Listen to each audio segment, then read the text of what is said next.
Você já ouviu histórias de hospitais assombrados? Sabe aqueles lugares onde ecos do passado ainda parecem vagar pelos corredores? Onde sussurros surgem do nada e figuras sombrias aparecem no canto dos olhos? Hoje você vai conhecer relatos que vão te fazer pensar duas vezes antes de andar sozinho à noite. Histórias reais, contadas por quem viveu momentos que desafiam toda a lógica. Mas um aviso: quanto mais você assiste, mais você sente. Aquela sensação de que tem algo te observando. Se prepare, o vídeo começa agora.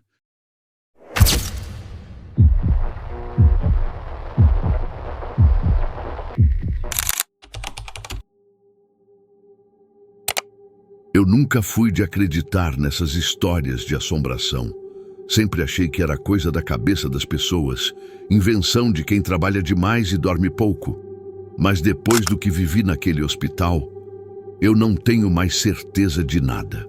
Meu nome é Fernanda, sou enfermeira em um hospital de São Paulo.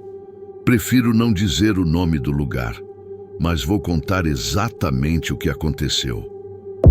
Tudo começou de um jeito bem inocente. Eu estava na sala de descanso tomando café quando ouvi duas colegas conversando sobre algo estranho. Pacientes andavam relatando visitas noturnas de uma enfermeira vestida de branco.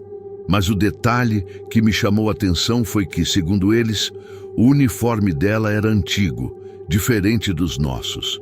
No começo, achei que era só mais um boato, sabe? Coisa que sempre rola em hospital. Mas a frequência dos relatos começou a me incomodar. Não era um ou dois pacientes, eram vários, de diferentes alas, diferentes condições, todos descrevendo a mesma mulher. Eles diziam que ela era gentil, perguntava se estavam bem, prometia chamar alguém para ajudá-los. Mas quando a equipe ia ver, nunca havia ninguém ali. Lembro que uma das enfermeiras, a Lu, me contou algo que me fez gelar. Fernanda, ontem eu entrei no quarto da dona Cida porque ouvi ela conversando. Achei que fosse algum acompanhante, mas ela estava sozinha, sorrindo, olhando para o nada. Perguntei com quem ela falava e sabe o que ela respondeu? Eu balancei a cabeça. Com a enfermeira de branco. Ela acabou de sair e disse que ia chamar você. Naquela noite eu não consegui dormir. Minha mente girava tentando encontrar uma explicação lógica. Será que os pacientes estavam alucinando? Era algum funcionário novo? Alguma brincadeira de mau gosto? Mas então resolvi perguntar para a Dona Marta, uma enfermeira veterana que trabalhava ali há décadas. Quando descrevi a figura, ela simplesmente empalideceu.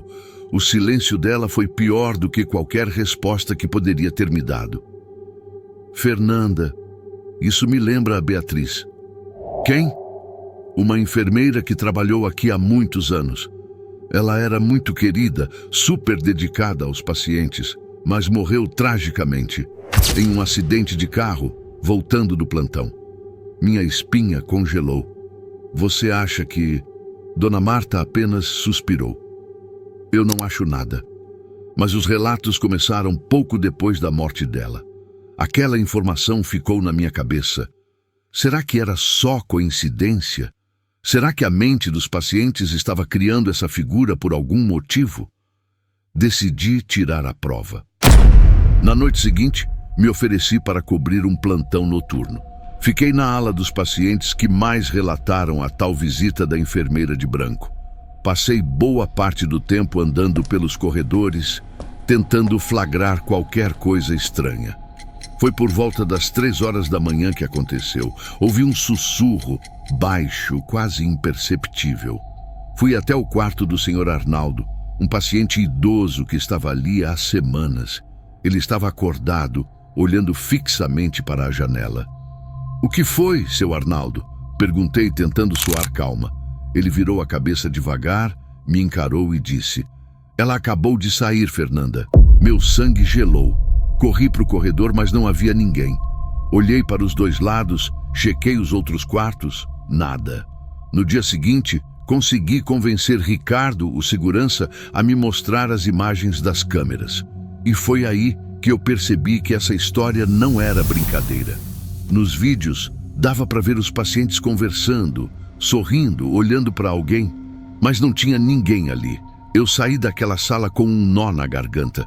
Eu vi os pacientes interagindo. Eu ouvi o seu Arnaldo falando comigo. Mas as câmeras mostravam o nada. Depois disso, eu parei de questionar. Aceitei que, de alguma forma, Beatriz ainda estava ali, cumprindo sua missão, cuidando dos pacientes do hospital. Se é um espírito, um eco do passado, eu não sei. Mas uma coisa eu posso te dizer com certeza. Se algum dia você estiver internado e uma enfermeira de branco com uniforme antigo for te visitar no meio da noite, talvez você não esteja falando com alguém desse mundo. Se tem uma coisa que eu nunca imaginei presenciar na minha vida, era algo assim. Sempre fui uma pessoa cética, daquelas que busca explicação lógica para tudo. Mas depois do que vivi naquele hospital, eu já não tenho mais tanta certeza. Meu nome é Maria. Sou enfermeira em um hospital de uma cidade pequena. Um lugar tranquilo, sem muitas movimentações estranhas. Pelo menos era o que eu achava. Tudo começou numa noite comum. Eu estava fazendo minhas rondas quando, no fim do corredor, vi algo que me fez parar na hora. Uma criança. Um menino pequeno, uns 6 anos, com cabelo escuro e um pijama azul claro. Ele corria rápido, como se estivesse fugindo de alguém. Meu primeiro instinto foi segui-lo. Criança sozinha àquela hora da noite. Algum acompanhante tinha deixado ele escapar. Ei, garotinho, espera! Mas ele não parou. Virei o corredor atrás dele e não havia ninguém. Meus pelos se arrepiaram. O hospital estava silencioso, todas as portas fechadas. Não havia nenhuma criança internada ali. A primeira coisa que fiz foi ir até a recepção. Perguntei se alguma visita infantil havia sido autorizada naquela noite. A resposta: não. Tentei esquecer o ocorrido, mas nos dias seguintes comecei a ver aquele menino de novo. Sempre de relance, sempre fugindo, sempre desaparecendo antes que eu pudesse chegar perto. Até que uma noite, Dona Cida, uma paciente idosa, segurou meu braço e me perguntou: Maria, você viu o menininho? Meu coração deu um pulo. Que menino, Dona Cida? Ela olhou para mim com os olhos assustados. Ele estava chorando, chamando pela mãe. Ficou ali no canto do quarto, mas quando pisquei ele sumiu. Eu senti um frio subindo pela espinha. Não era minha imaginação. Foi então que resolvi perguntar para alguém que conhecesse bem aquele hospital.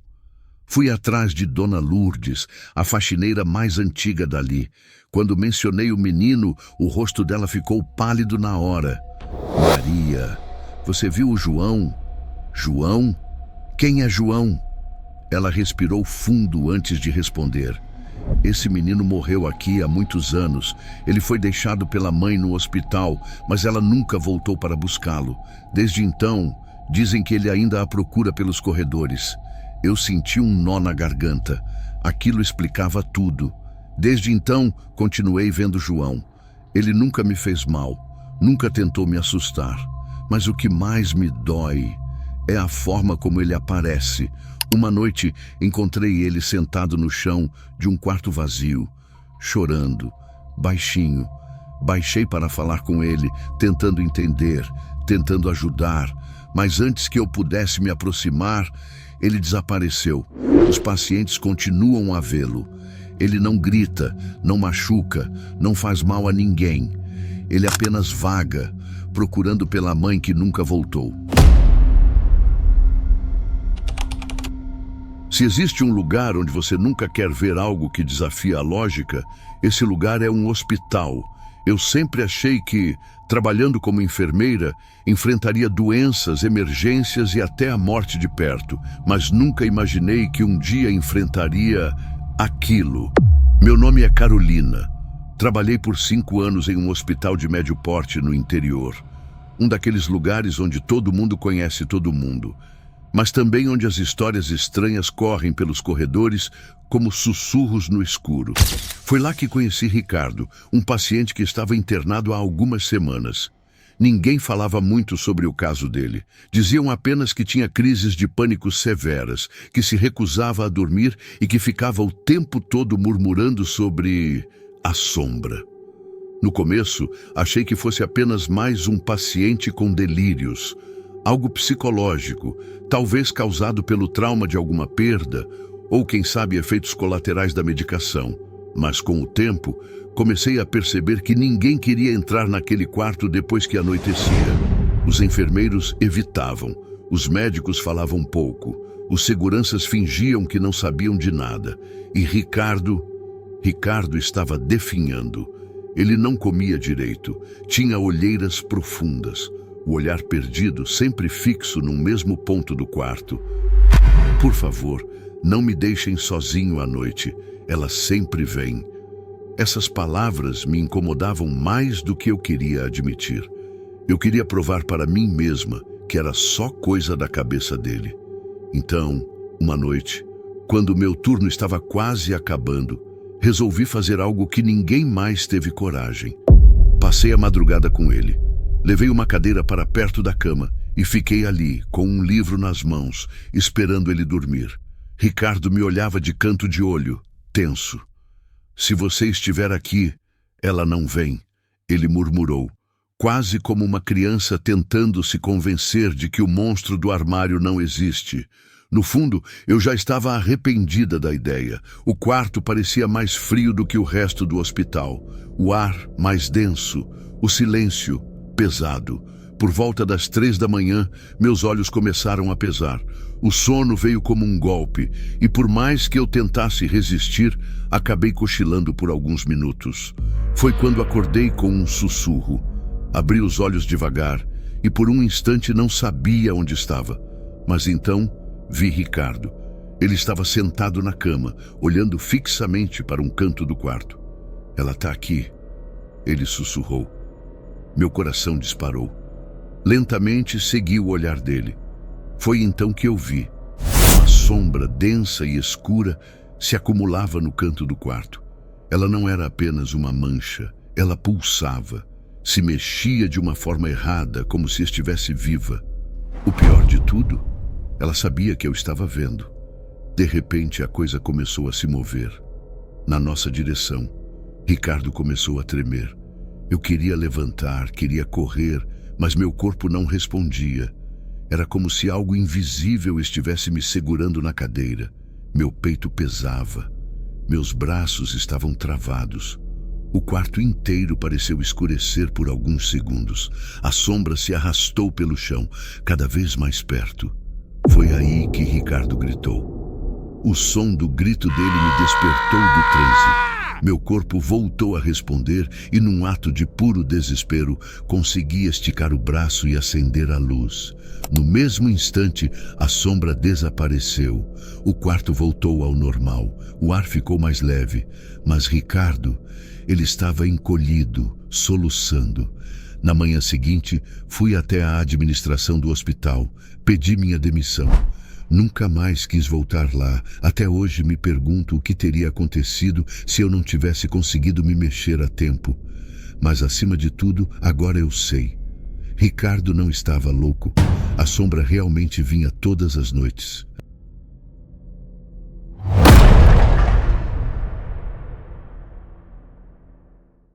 Se um dia você estiver em um hospital à noite e sentir que algo está te observando, não ignore. Porque talvez você não esteja sozinho.